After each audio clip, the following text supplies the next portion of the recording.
When you need to create a full round fillet on a part like this here, there's a special fillet type you can use rather than creating one fillet on each side.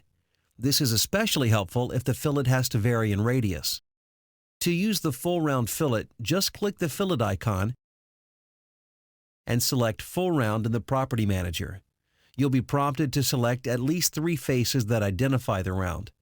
In the first section, you'll select one side of the round, then the face you wish to eliminate with the round, and finally, the other side of the round.